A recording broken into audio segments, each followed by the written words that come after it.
ನಾವು ಸೂರಜ್ ಹೆಗಡೆ ನಮ್ಮ ಆತ್ಮೀಯ ಸ್ನೇಹಿತ ದೇವರಾಜ ಅರಸು ಅವರ ಮೊಮ್ಮಗ.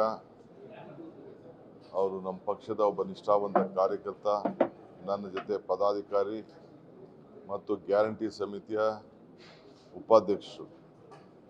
ಅವರಿಗೆ ರಾಜ್ಯ ಮಟ್ಟದ ಸಚಿವ ಸ್ಥಾನ ಕೂಡ ಅವರಿಗೆ ಕೊಟ್ಟಿತ್ತು. ಸೊ ಅವರು ನಿನ್ನೆ ರಾತ್ರಿ ನಾನು ಅವ್ರ ಬಗ್ಗೆ ದೊಡ್ಡ ಆಕಾಂಕ್ಷೆಯನ್ನು ಇಟ್ಕೊಂಡಿದ್ದಂಥವನು. ಇಡೀ ಪಕ್ಷ ಅವ್ರ ಮೇಲೆ ಅವಲಂಬಿಸಿತ್ತು. ಅಂಥ ನಿಷ್ಠಾವಂತ ಕಾರ್ಯಕರ್ತ ನಮ್ಮ ಪಕ್ಷದಲ್ಲಿ ಸಿಗೋದು ಭಾಳ ವಿಶೇಷ.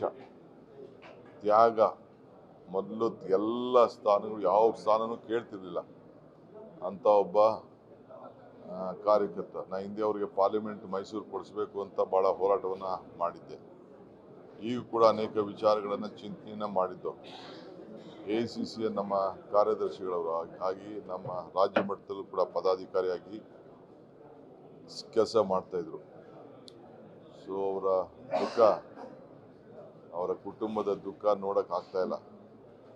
ಅವ್ರ ತಂದೆ ಕೂಡ ಒಬ್ಬ ಹಿರಿಯ ದೊಡ್ಡ ರಾಜಕಾರಣಿ. ಅವರು ಚಿಕ್ಕ ವಯಸ್ಸಿನಲ್ಲೇ ಈ ಪರಿಸ್ಥಿತಿ ಬಂತು.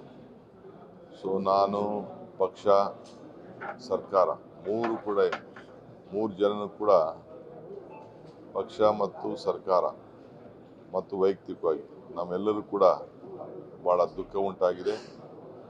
ಕರ್ನಾಟಕ ಸರ್ಕಾರ ಅವ್ರಿಗೆ ಸರ್ಕಾರಿ ಗೌರವದೊಂದಿಗೆ ಅವರ ಕುಟುಂಬದವರು ಯಾವಾಗ ಅಂತಿಮ ನಮನ ಸಲ್ಲಿಸಬೇಕು ಅಂತೇಳಿ ತೀರ್ಮಾನ ಮಾಡ್ತಾರೋ ಆ ಗೌರವವನ್ನು ಕೊಡುವಂಥ ಆದೇಶವನ್ನು ನಾನು ಈಗಾಗಲೇ ಚೀಫ್ ಸೆಕ್ರೆಟರಿ ಅವ್ರಿಗೆ ತಿಳಿಸಿದ್ದೇನೆ.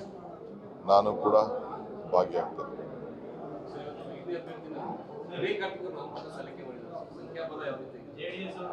ಅಲ್ಲಪ್ಪ, ರಾಜಕಾರಣದಲ್ಲಿ ಯಾರು ಚೆಸ್ ಗೇಮ್ನ ಯಾವ ಪಾಯಿಂಟ್ ಎಲ್ಲಿಡ್ತಾರೆ ಅಂತ ಯಾರು ಹೇಳ್ತಾರಾ? ಯಾರು ಹೇಳೋದಿಲ್ಲ. ನಡೀರಿ.